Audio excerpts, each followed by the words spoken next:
Well, hey guys, welcome to Hope Rescue Podcast with Tim and Kimberly Scott. And we are really enjoying this series we just jumped into last week on love. So if you missed last week, would encourage you to go Anybody back. want to hear me sing Amore. that song? Yes. Like okay. a pizza pie. Babe, you still got it. Yeah, right. Yeah. Never had it, never will have it.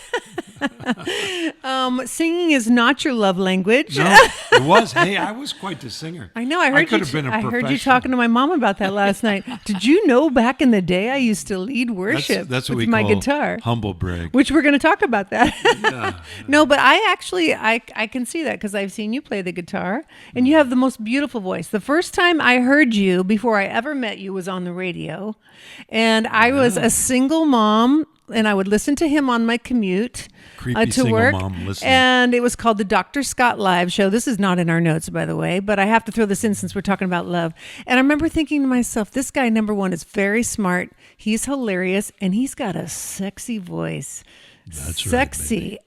Right, And I won't, and I'm just saying, like, I Let's remember. Let it go. But it go. what's funny is that I remember thinking, gosh, it would be so fun to like meet him someday. And let that go. But then wouldn't you know it, we had friends that set us up on a blind date and mutual friends who were trying to get us set up on a blind date, but you said no. So then I had to go chase you down on the internet and introduce myself. You guys know that this is a real story? It's a true story. In fact, she was in her 30s. I was in my 50s. Don't worry about that. Yeah. And that was how we fell in love. I had to go find you, my Boaz. Yeah. Boaz. I had to get your ass, Boaz. Oh my gosh. Yeah. But There you anyway, go. it's so we have a very unusual love story. And that being said, it was a very quick falling in love kind of situation. I do think God was all up in that because we both were very guarded at the same time. Yeah. And yet, I think it was kind of a supernatural thing. But that being said, 20 years later, we are learning that love is a process and there are languages to it. Like we talked about last week, the love languages that come in play, get you that book by Gary Chapman, The Love Languages, that'll help. But we're also kind of diving into this week about what love is not. And the reason you mentioned the love language is because we're calling this series the original language of love, not the love language. And the original language of love, we're using these Greek words for love, eros, which talks about romantic love, agapeo, phileo, storge, these Greek words that define love. So that's why we're calling this series the original language of love. And we broke it down last time about kindness. Right. And patience. And patience. And, if you missed that, go back and listen to it at hoperescuepodcast.org. Right. Invite your friends to do that as well. Today, I just want to share for this week, I want to share the definition of love that we're using as our working definition for this podcast, which is this. Love is an attitude of submission for the needs of others. Yes. So the way to check whether you really love someone is, do you have an attitude of submission for their needs? And if you want to know whether you're being loved, ask that same question about them. Are they manifesting an attitude of submission for your needs? Now, you can meet some needs in a performative way and not love someone. But when you have an attitude of love, it pours out of you. It really is connected to a divine resource. So I thought it might be helpful if we talked about the difference between what love is and what likeness or liking someone, like what like is and what lust is. Right. And the difference is this. The word like, it means to have an affinity for someone or towards someone. So the feeling of connection to that person. I had definitely an affinity towards you when I first met you. We had a lot of things in common. We're both believers in Christ. We both come from pastors' families. Yep. We both are committed to the Word of God. We're both committed to family. Yes. We love humor. You were You were nasty the first I have time. I have irreverent humor. You have irreverent humor, as I displayed. But by the way, that word at the front of the end of this is found in the Bible. The word "ass." I just want to say that. It's in the Bible. You are trying to if it's in the justify Bible, your you can Boaz say it. joke. My Boaz joke. Listen, we just went right over that. We didn't even. We really pure, godly. We people, never say bad we words. We never even heard that. But anyway, when we talk about liking someone, you can like someone. Yeah, and but it doesn't not involve really love them. sacrifice. It doesn't involve sacrifice. No, it doesn't rise to that level. Yeah. So, but the other thing is, you can love someone that you don't like. And you've That's a good probably point. done that. And that distinction is probably self-evident to you, but I think it's important for you to reminisce on that or ruminate on that. And that is the difference between love is an attitude of submission for the needs of another. Liking someone is having an affinity for them, but as Kimberly said, yet without sacrifice. And here's a real problem is lust. Now we think of lust, comes from a Greek word epithumai, and that's the idea of a strengthened passion, a desire for something, a strong desire, and it's morally neutral. But we always think it is sexual lust, and so we make it naughty. But the word lust is really defined by a strong desire for your own personal gratification. And the problem with that is when you love someone, you are looking how to gratify them, how to meet their needs. Lust says, I want this, I'm taking this, this is for me. And you really need to get behind that. Love, like, and lust are completely different dynamics in your life. And making that distinction, I think, is really important. Really important. And the distinction is made in our focus today in 1 Corinthians 13:4, which has been our anchor verse. We started last week with love is patient and kind. And now this is the caveat. Love does not envy or boast. It is not arrogant or rude. Yeah. We're not going to talk about rudeness this week, but we'll get into that next week. It's sort of like goes in tow with arrogance, but anyway. So in 1 Corinthians chapter 13, the word that he uses there, the Greek word is agapeo, which means this attitude, this submission for needs. That's agape type love. It's not, responsive love. It's not sexual love. But so when you define love, you define it as patient and kind, but you do not define it in positive sense. You define it in a negative sense as not envious, not boastful, and not arrogant. And the common denominator between those three things is pride. Yeah. When you think about it, Yeah. there's always pride behind envy, boasting, and arrogance, right? Yeah. And here's a real problem with pride. Think about pride. What is it? It's about you. Everything in life, when pride is your driver, everything is about you. It's never about somebody else. If you are married to an arrogant, proud, boastful person, you're probably miserable. Right. If you are an arrogant, proud, boastful person, you are also miserable. Yeah. And you make other people miserable. Yeah. It is, I know that's a strong statement. No, but it's truth, honey. The more I lean into pride, the less effective I am at loving people. Yeah. And to the degree that you are proud, and by the way, all of us struggle with Yes. pride. To the degree that I lift myself up or center my focus on my needs, the less I will focus on others. You cannot, they're mutually exclusive. Yeah. So one of the things that we're going to hit on real just briefly here is what I'll call the law of honor. So the relationship between honor and love is absolutely essential. If I love my wife, I'm going to honor her. And the way I honor her is to not cheat on her. I honor her by treating her with respect, given her gender, as well as she respects me and my gender. I respect what her specific needs are, not relative to her gender, but as a human being. I honor her not as a subservient or less than me. I honor as Equal value. co-equal. and I honor her in terms of recognizing her needs as my greatest responsibility.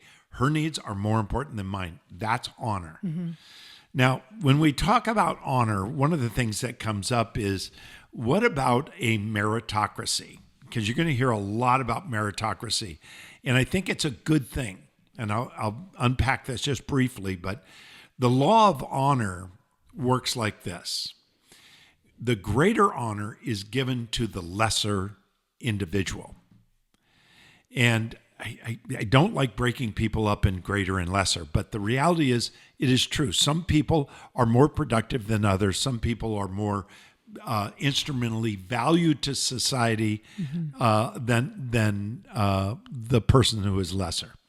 So in 1 Corinthians chapter 12, talking about love, in chapter 13, in fact, chapter 12, talks about having greater gifts, like, the gift of prophecy has a more powerful impact than the gift of helps.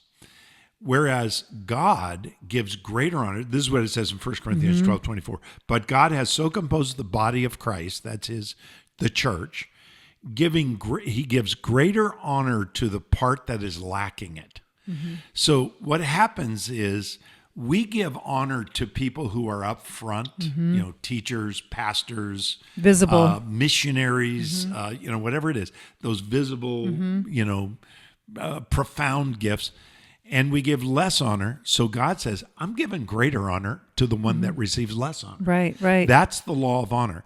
So when your spouse or your children are struggling because of insecurity, or they're struggling because they're being downtrodden, or because they're being abused or neglected in some way, you lift them up. That's right. the law of honor. Right. You cannot love someone unless you live within the sphere of the law of honor. Yeah. And it's because of their intrinsic value Right. versus their instrumental value. Yeah, That's what explain God what is the saying. difference Yeah, is. yeah. So the intrinsic value is how God has created you on purpose, for purpose. Sacred, looks different, maybe not on the platform or somewhere visible, but you are walking in exactly how he's created you to be, and with your unique strengths and we're weaknesses. image bearers. We're image bearers. So that's intrinsic. And so instrumental value is what the world sees and that we clap for. The things your gifts that draw attention of others, and that are my great singing ability. Right. Yeah, exactly. That's a strong instrumental value I bring to the church. All the things that the public and the world would see as valuable, pretty much flip that on its head. And Jesus says, no, actually, that's great. Good for you. High five. And it's not that it's a bad thing, but when we put our emphasis on that, we're missing the point that our intrinsic value is God-given. So there's a move afoot in society today, which I think is a good move. And I don't mean to be political about this, but it has political overtones. And that's the movement towards a meritocracy. And some of you think, well, that's a terrible thing. No, it's an important thing. For example, I went to a doctor. Don't like him. He was not nice. He was not nice. Kimberly met him, sat not there patient, with him. not kind. We walked out and go, the guy's a jerk. Yeah. But he's a great surgeon, and he eradicated my cancer. Right. People go, I'm a cancer survivor. I'm like, I can't even say that, because this surgeon took the cancer, the 2 tumors out, and it never metastasized. It was, stage 1. It was just there, and it was eradicated. They were large tumors, but they were internal into my bladder, and therefore it was removed. And I can't say I'm a cancer survivor. I guess technically I am, but that dumbs down what people have been through. I never had chemotherapy and never had to do any of those things. I had some other kinds of therapy, but it was harmless and painless. And anyway, the point being that this doctor was really good. I wanted a doctor who was equipped. I didn't need a friend. I didn't need somebody who's nice bedside manner. See, he did not have that. And later on the follow-up, I'll tell you the truth, I fired him. Yeah. And I got a different urologist to take care of my aftercare because he was a jerk. Yeah. But great surgeon. Yep. And so a meritocracy says we're going to put you in a position based on your merit. Whereas love says, I love everybody, so I'm going to honor you and I'm going to lift you up. What's the difference? Let me just make this statement. I think this is an important statement. For society to function, it must make a difference between a meritocracy and love. So I don't love the guy flying my plane, but I want him to be the best pilot possible. He may be a jerk. He may be the greatest guy in the world. He may be my brother. I don't know. But the reality is I need a guy who is competent or a woman who's competent. When looking for someone to accomplish a task, you need someone based on their merit. However, when discussing love, it is not based on merit or meritocracy. It's based on a selfless lifting up of the downtrodden. That distinction is absolutely essential in society. It's essential in families. It's essential in marriage. It's essential in every aspect of our life. Love everybody always. Put people who are competent in positions where you need competent personnel. It all goes back to God's view of value, which is the intrinsic, which is and everybody has. So true love and pride are mutually exclusive. That's where we're jumping into next. We don't just fall in love. We kind of learn love. We call it falling in love, right? Yeah, we do. Yeah, I fell in love. We always talk about even our love story. We had all the chemistry and all of Still do. But especially in the beginning when you don't really know someone, you can call that falling in love, right? Yeah. Because it just is all consuming. But we learn love. We learn love over time, and we learn how to love over time, and we learn how to love better over time. But the first lesson in learning love, I think that every couple faces at some point, is learning to humble your heart. Yeah, you cannot contrive love. Yeah. You have to humble your heart in order to manifest love. Yeah. That is so, and that's true with holiness. You don't contrive holiness. Contrived holiness looks like me being legalistic. But real genuine holiness is where I am just in awe of God and I'm totally in love with him. Yeah. And there's something beautiful about humility in love. And again, it's not making yourself, your intrinsic value less. That's impossible in God's eyes. It's about seeing that other person as a priority over your needs. It's that heart to serve and that humility. And people who have genuine humility, it's just like kindness. You they love well.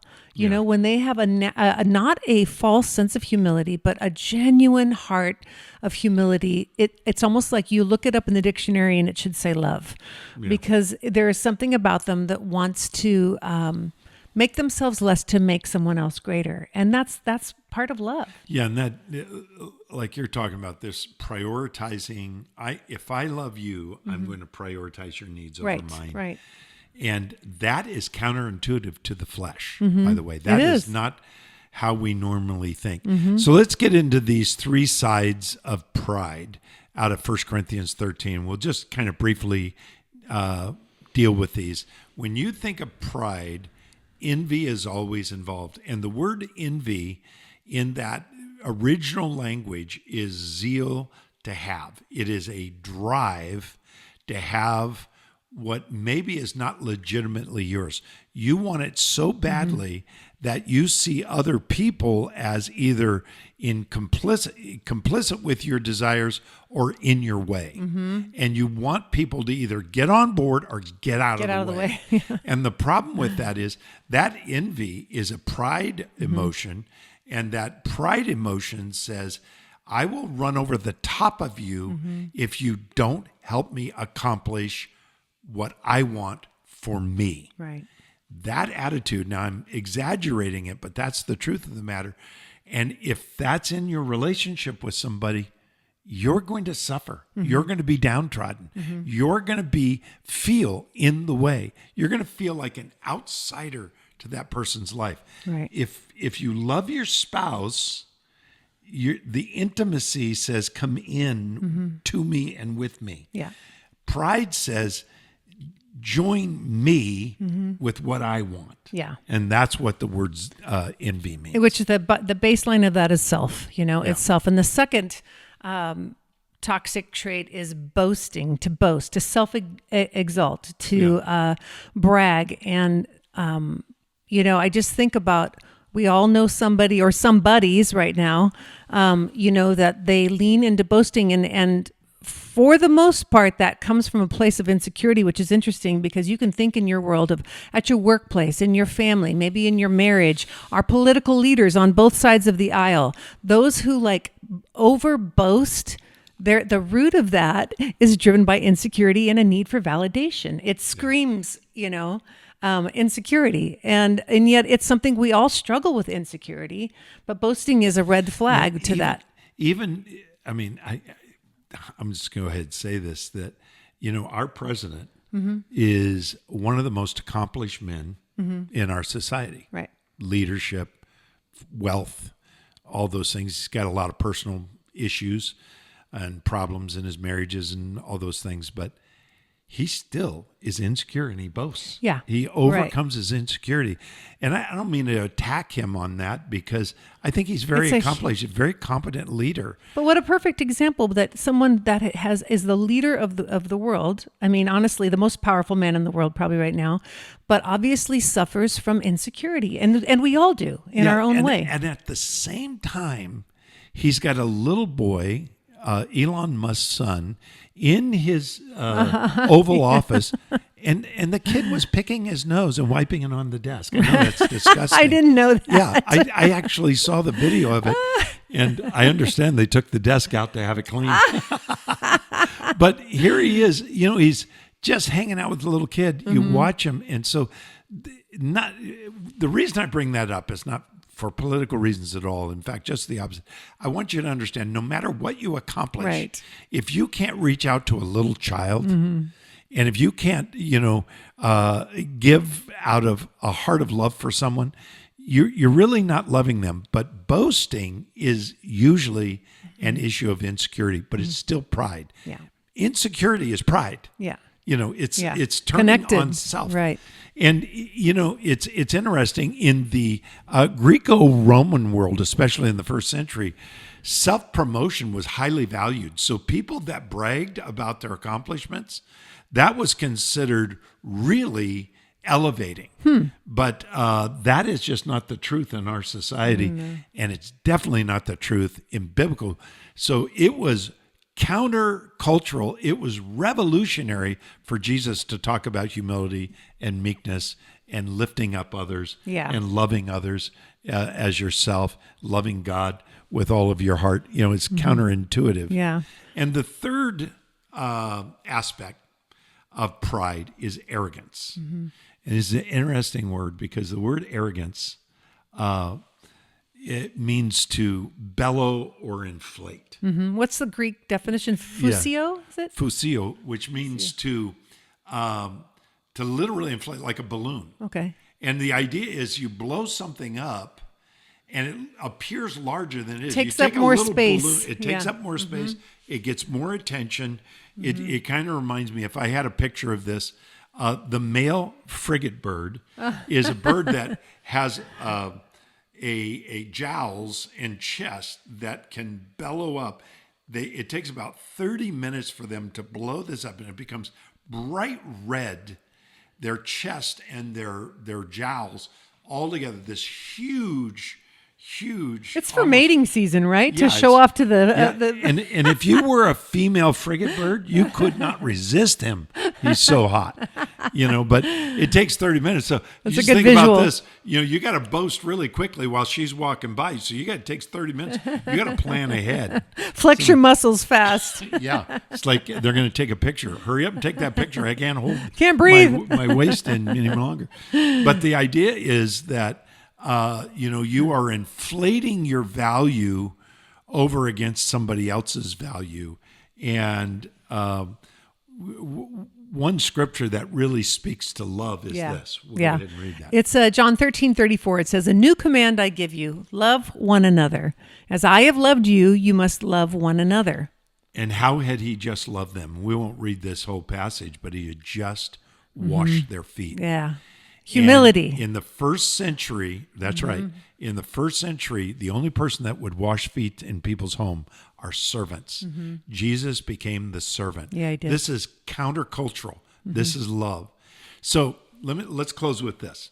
Ask these questions about your love and the love of others toward you. The first one is this: am I being honored by the person that I have a relationship with? Are they honoring my needs and my value as a person?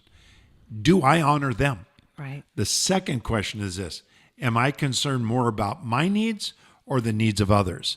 And then when you're asking about them, does this other person in my life care more about his or her needs over my needs? The answer to that question be quite revealing to you. Yeah. And then, do I wash the feet of others, or are my feet washed by my person? That's just humility. Yeah. What does it look like to wash people's feet? The heart to serve and to step into that humility, and to be in a place of allowing someone even to wash your feet requires humility, right? Yeah. So that's pretty powerful. That's true. It's very humbling to have that experience. And honestly, something that for a married couple would be a beautiful representation of, if you've not been walking in that, to be able to show humility to one another and that you prefer one another. And maybe literally do it. It's powerful. I'm going to do it right now. Well, give me a minute because I need a pedicure. I would let you wash my feet, but they're looking I want my toes to be cute gross right now. I've got a little fungal infection on the big toe. And then the last is, do I want my ego needs served, or do I want to reach the hearts of others? Again, are you placing yourself as number one, like I need to take care of me? Or do you want to really reach the heart of those that you say you love? It's behavior, it's action, it's not words. I love what a lot of psychologists say is believe what they do, not what they say. Yeah, that's a good And point. doing in this, it's scripturally, is being willing to reach the heart of the one you love by serving and walking in humility and patience and kindness. Yeah. Wow, really good stuff. We're going to dig deep in a few more weeks. We're talking about the original language of love, and we've talked about patience and kindness. We've talked about that love is not pride, boasting, envy, and arrogant. Next time, we're going to talk about rudeness. Don't be rude. And what it means to look at others' people and not be irritated so easily by them. How does that function psychologically and spiritually? So we'll talk about that next time. This is going to be a great series. I hope that you'll listen to all this series. Invite your friends to join us at hoperescuepodcast.org. Thanks a lot. Bye, guys.